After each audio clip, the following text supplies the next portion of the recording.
Personne ne sera surpris d'apprendre que les mots classe moyenne se trouvent encore une fois sur ce budget qui a été présenté par Bill Morneau, le dernier budget avant l'élection de l'automne au Canada.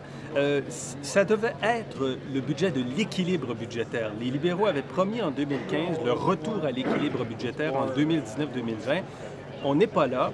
Déficit de 19 milliards 800 millions de dollars. Donc, on repousse à plus tard ce retour à l'équilibre. On ne le met pas.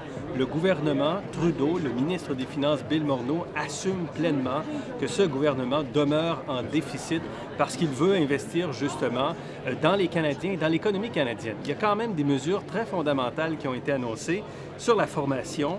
Un compte, vous aurez 250 $ par année dans une forme de compte de formation. Si vous en avez besoin durant votre vie de travail, vous allez pouvoir aller puiser cet argent-là sous forme de crédit d'impôt pour vous aider à payer de la formation collégiale ou de la formation universitaire.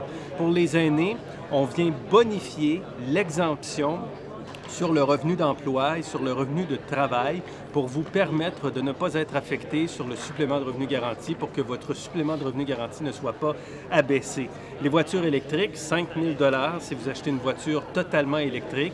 Dans le cas du Québec, ça s'ajoute à la somme de 8 000 $ qui est déjà prévue sur l'achat de voitures électriques.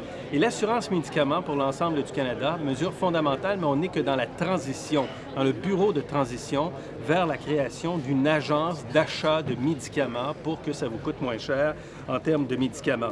Le retard dans les infrastructures se confirme. Il n'y a rien pour la ligne bleue, rien pour le tramway de Québec, pas d'informations là-dessus, pas d'informations sur la compensation qui est réclamée par certaines provinces, dont le Québec, dont l'Ontario, sur l'accueil des réfugiés.